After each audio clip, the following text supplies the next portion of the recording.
What's up, everybody? Welcome to the Newberg Pod, a show where I interview rock stars and famouses and cool people from the comforts of my kitchen. Today on the show, I've got a Grammy winner. She's a legend. She helped launch the careers of Guns N' Roses, Motley Crue, Poison, Faster Pussycat. She's an author, songwriter, label owner, and industry powerhouse. She's lived pretty much every side of rock and roll and still champions the next generation. Please welcome to the show the pride of Fort Wayne, Indiana, Vicky Hamilton. Thanks Hi, for doing Chris. the show, Vicky. Hi. Hi. Thanks for having me. Thanks for doing this. I've been on such a deep dive. I'm in the middle of your book, Appetite for Dysfunction, and I love it. I listen to it on my walks. So it's like I've been listening to your story for the past, I don't know, week. And it's like I'm all in, I'm dialed in. I'm like, whatever happened to Bob Rose and all these questions. Well, there's going to be a TV series too. It's like it's been picked up, and there's a major writer working on it right now, but it'll be a fictionalized account of my book, basically. Oh, I can't wait. I'll be the first one in line. All right. So I have so many questions. Okay. So I'm just going to dive right in. All right. Okay. So you started off with Motley Crue and Poison and Faster Pussycat and Guns N' Roses. And I need to ask, because I know that, you ended up suing Motley Crue for $1 million. Which band of those four broke your heart the most? Actually, I sued Guns N' Roses. I didn't sue Motley Crue, but Oh, I'm sorry. That's right. You did. I misspoke. See, again, it's all nervous energy because I'm so excited to be talking to you. So you sued Guns N' Roses for the $1 million, which ended up being $35,000. Correct? Right. Yes. So which band broke your heart the most? Oh gosh. They all had their own special heartbreaks, but probably Guns N' Roses.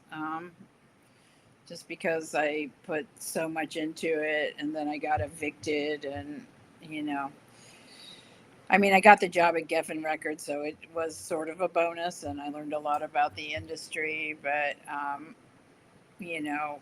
it was kind of the end of the period of where I thought, well, we're all going to be family until the end of time. My business model sort of changed at that time, Right.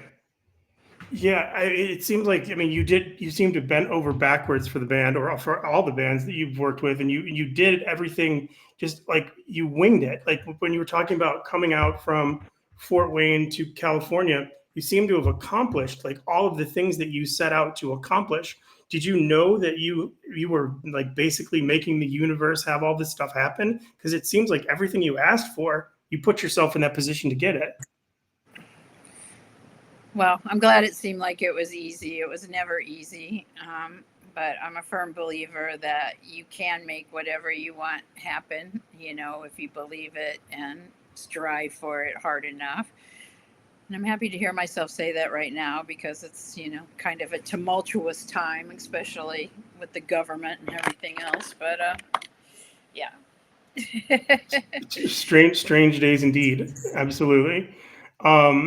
So when you came out and you started and when you got to the Sunset Strip for the first time, can you still remember what that felt like? The excitement of being in that area, like when you first moved here, what that was like as a young 20-something from Indiana?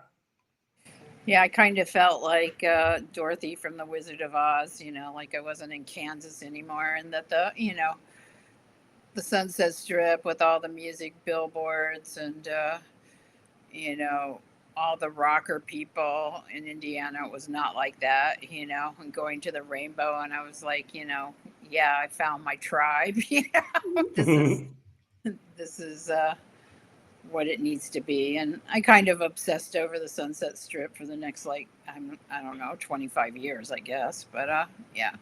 It's like the Sunset Strip seems like it's a main character in your book. Yeah, it is. I don't think we'll ever see that time again, when everybody was coming here and everybody had a band and they were passing out flyers and, stapling them to the poles with staples like this thick on the poles. And then they outlawed that, of course. But, it was a very glorious time in rock music. And what year did you come out? 1981. So 81, and was it already booming as far as metal and stuff goes in 81, or did that just kind of kick in a couple years It later? was just starting, like it was still like on the tail end of like punk rock, and I was working at Licorice Pizza, that was like kind of catty corner from the Whiskey A Go Go, and punk rock's going off like the Circle Jerks and bands of that caliber, and Mohawks and paddy wagons coming and like zip tying their arms behind their back and putting them on the paddy wagon, and the Go-Go's and Oingo Boingo were just coming up, and also sort of the UK invasion too. It was like soon after that, like Duran Duran and Psychedelic Furs and different ones, Modern English, all came over and played the Roxy and the Whiskey and the Strip, So. And would you say Van Halen was probably one of the first bands that kind of turned the dial the other way? Oh, they were already happening. I mean, I followed Van Halen around in Indiana. They were. I actually remember like opening the LP box and the Van Halen record popping out. I was like, "Oh, what's this?" I became a fan the moment I put it on the turntable. Sure. Of Van Halen and Tom Petty, who became, one of my favorite artists of all time and influenced me to move to California. Yeah. I was always a big fan of the California scene. Yeah, it seems like it. I mean, it seemed like that's why I moved out here. I moved out here from Michigan much later, 2004. But I moved, like I came out here to visit once, and because I went out to perform. I did Jimmy Kimmel in 2004, and I was like, oh, I need to move. I need to perform here, and I need to live here. And I just was so obsessed growing up with all those bands that, like I loved Faster Pussycat. I loved Poison. I loved Guns N' Roses, Bon Jovi, all those bands. And you would watch and you'd see all the videos on the Sunset Strip. And I know everything, having worked in television now for the past 15 years, I know everything is glamorized, but how close to like the vibe of girls, girls, girls videos and the videos of the Strip? What, like, I guess a better question is, how close was the decline of Western civilization to the metal years, to how it actually was here at the time? I mean, I think Penelope did a great job on putting that together. She pulled the right group of people, and it was pretty dead on. I actually filmed for that, but I ended up on the cutting room floor. It was I like wore a mask in it. I was kind of drinking my own Kool-Aid and was like, God, if people know what I look like, then I'll never be able to find bands because, they'll see it at the same time I'm seeing it, So like you thought that people would see you, know who you were, and follow you around, and that would like screw your chances for getting bands? Well, I actually a few times would say something like, "Oh, that band was really pretentious," so that the other A&R people wouldn't like go after them. Right. Yeah, I read that. Didn't you? Did you do that with Salty Dog? I think it was Shadowland, but Shadowland. yeah. Yeah, I thought that was brilliant because everyone was asking, because there's so many A&R people were coming to you because you had this track record and you had all of these different people beating down your door. You must have had to come up with clever ways to throw people off. Yeah. I still enjoy going to the Whiskey occasionally and seeing a band. I mean, I've gone the last few times Faster Pussycats played, and I just want to say that, musically, I think they're better than ever, Sure. right now. Tammy sings better than ever, and, his two guitar players are amazing. I don't know if you've seen Sam Bam Colton. He's Not yet. unbelievable. And Kieran's very good, too. I mean, it's a really good band right now. I've always been a fan. They've always been great, and I love that. I don't know. There's just so many great stories in this book. But so you talk about how Brett, Tammy, Axel, and Vince. No, not Vince, but Brent, Tammy, and Axel. You said all had kind of tempers. Do you think that was a lead singer thing, or like for another reason? I still think it's a lead singer thing. I mean, I think you have to have a certain temperament to be a lead singer, and there has to be somewhat of a narcissistic quality there, I think, to be able to pull it off, Uh-huh. beyond the talent. Obviously, you have to have that to be a good front man.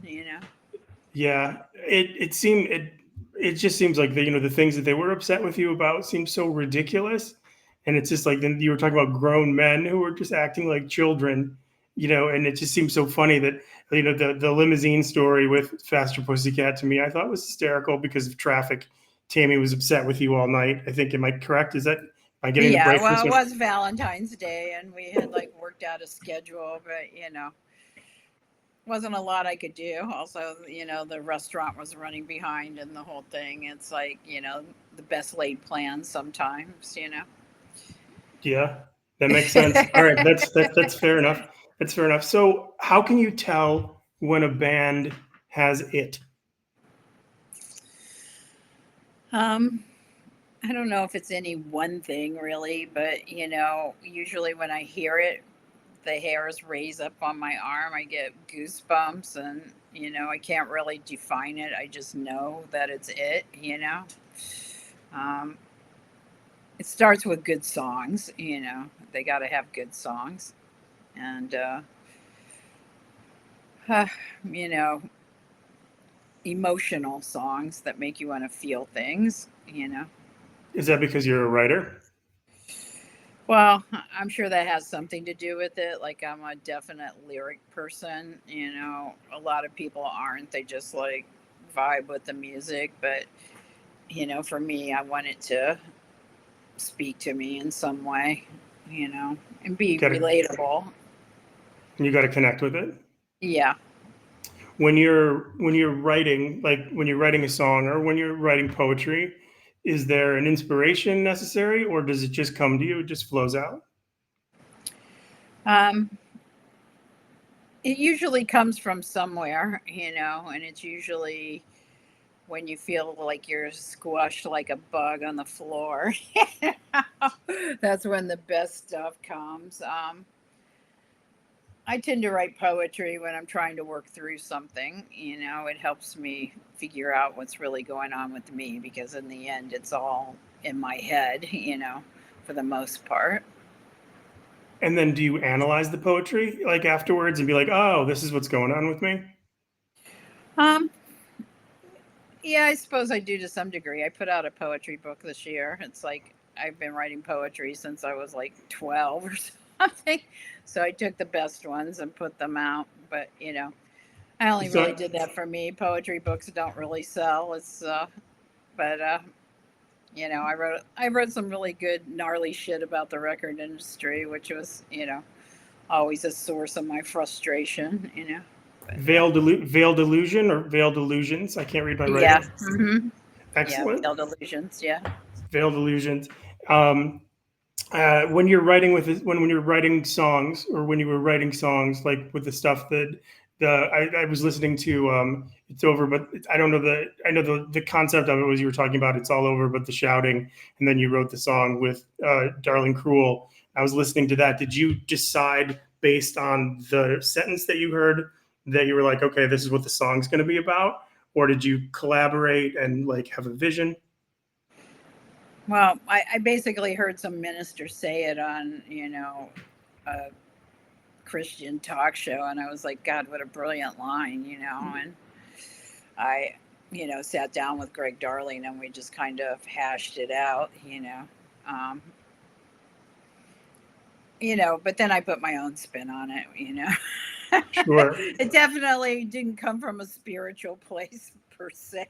It was more about relationships. How did you feel when so you started writing lyrics and you started working with songs, and after working in the record business, or after working managing bands and artists for so long, then you get a $50,000 check from Virgin for publishing? That must have blown your mind. I think it was 30,000, but yeah. 30,000. Okay. All I right. wish it was 50, but yeah, no, I think it was 30. But even at 30, it's like they don't like give those checks out anymore. But that did that Unless there's feel like a bidding great? war. Oh, it was amazing. It's didn't just like, really have the forefront to like put stuff away. I just thought, woohoo, let's party, It's like when they sell the TV series, I think I'll handle it a bit differently. I'm like sober and, clearer thinker these days, but yeah, yeah, there's a lot of pot smoking in the book. You were just like, you did a lot of pot smoking. yeah. And I always Definitely. had the best pot on the planet, I bet. Uh, I mean, Um, Chip from Enough's Enough always had a little better pot than me somehow. I don't know. I mean, For the most part, I like had the best. I'd believe it because I mean, I think they just did, like, they invented fluorescent stuff, and I was like, this dude must be stoned because they were so colorful and cool. Yeah, yeah. So, all right. So, breaking a band back in the day, like when you worked at Licorice Pizza, you did all the display stuff and all of the effort in the window for Motley Crue. That was back then. Now it's all about online presence, and it's an entirely different beast. Tell people what it was like, what you had to do to get attention back in the day. Um, well, I think that back in the day, you made flyers and you were up front and eye contact and handed them flyers and told them about your music and when you were playing, and it was like pre-computers, so it was like a more personalized spin on things. Like I remember bands pitching me in the elevator at South by Southwest and things like that. And then when I got my first thermal fax machine was during the Guns N' Roses days, and I was like, oh my god, this is gonna like change my life, and I won't be driving paperwork around town anymore. um, for better or worse, now, because I think that, kids now spend too much time on their phones and don't socialize enough. And I don't think that's a good thing. It's like, No, I mean, when I was a kid, my mom would go out in the yard and play, and we did. We found things to do. I don't, now I think the play is on their phones. sure. And do you think it's more challenging now, obviously, to get a record deal when so many people can just record an album on their phone and just put it out? Um, well, I would say a major record deal, yes. Um, in many ways, it's easier to put out music just because anybody can put out music on DistroKid or whatever. Right. Um, but you still have to be able to point to it somehow and promote it. I mean, I have my label Dark Spark Music, and I'm lucky enough to have Sony distribution, but even still, we have to have marketing campaigns, and the artists pay for their own, YouTube ads and playlisting and all that type of thing. You still have to get out there and be heard and have a publicist and play gigs. It's like you kind of have to fire on all cylinders to get noticed. It's very tough. So I come to you because you do consulting and you still are in the business and you still have several artists and you can see them all on her website, vickyhamilton.com. So I come to you with a tape and I give you the tape. You listen to the tape. You like it. What's the next step? Well, I don't think that the plan is the same for every act. It like depends on the genre of the music, but the few things that are consistent is you have to have an online presence and social media, and you have to play, at least every weekend, and get out of your like small area and play bigger cities, and keep going back every 3 months to those areas so they don't forget you. And I don't know, it's like David Geffen said to me early on in my career, you have to like be very mindful of your relationships, because the ones that you're mean to on the way up are waiting for you with long knives on the way down. And I think that's true. It's like ultimately, you know, karma is real and it does come back and bite you. Um, and I think you have to like really want it. It's not like, you're doing it. If you're doing it because of the money, you'll never succeed probably, because it takes a long time to get to the level of, like Youngblood, who I adore, like what he's doing right now. And, this is like either 4 or 5 albums in and finally it's hitting, but it's like the overnight success of Youngblood, right? Yeah. It seems like the thing that put him over the top was his performance at the Ozzy concert. Like Yeah, after, I mean, it was starting to go because this Idols album is really good. I had like bought my tickets before the Ozzy concert. The day after the Ozzy concert, all his shows sold out. yeah. So it definitely had an impact. I mean, he's definitely a real rock star, and it seems like there are so few of those coming out these days. There's musicians, etc., but that kid's a rock star. Yeah. I mean, from moment one, I went to the Palladium show. From moment one, it was like on, and his voice never cracked, and he was like all over the stage, and it was a real gift to see that, I think, because so few people. It's the new measuring stick for me. It's like, Yeah, I get it. I mean, really fantastic. He's incredible. He's incredible. There's no question. So live music still does it for you? Like that's still the thing?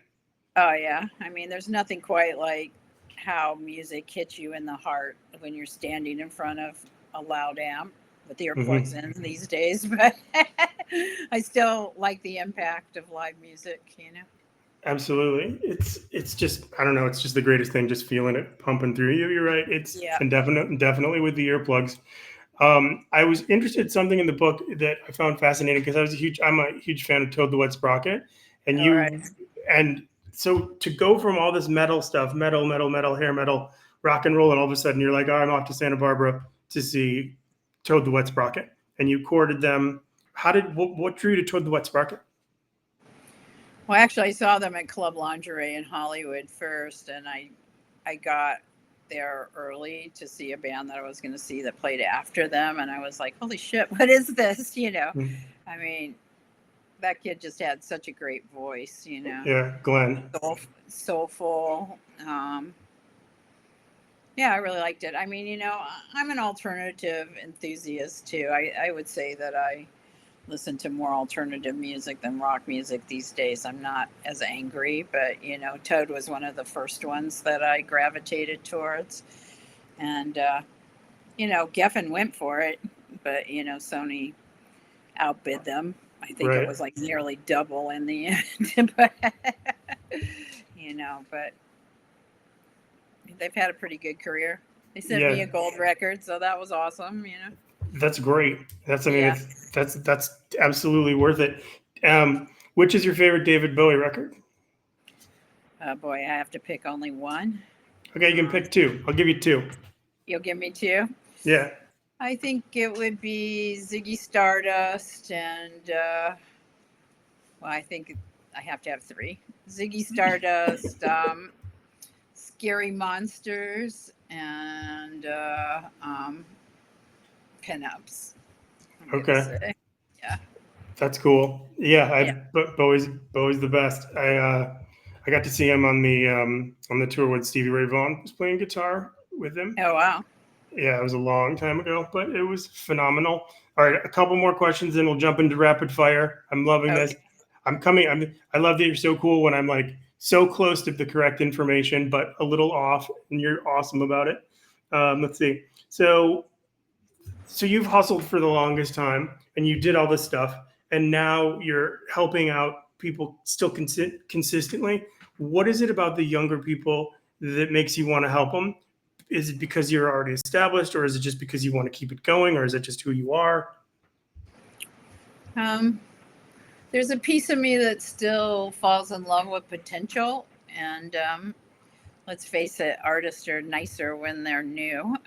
And I like working with them when they're on the way up before they get jaded, you know. Yeah. Yeah, that makes sense. And I like helping them find, you know, their tribe and their um, voice. And you know, there's nothing quite like when you say something and they hear it and you see it in their eyes. You know, they're like, oh, that's what that is. You know, so. It's exciting. It's like watching the next Yeah, people. I mean, I never had kids.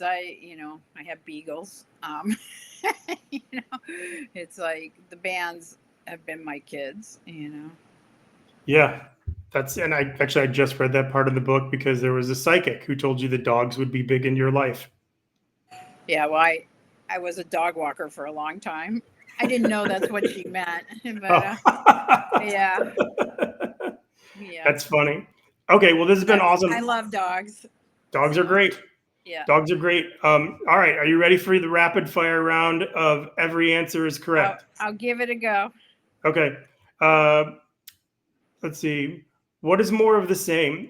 Faster Pussycat Babylon to Fight for Your Right by the Beastie Boys, or Bathroom Wall to Talk Dirty to Me? Which is more similar? Oh wow. I think the talk dirty to me angle. Okay, I can see that. That is Yeah. correct. You are correct. What is your favorite Rainbow Room pizza topping? Well, it's kind of changed over the years. I used to love the pepperoni, but it was like so greasy. I would like put a napkin on it to like wipe the grease off, and now I can't eat that at all. And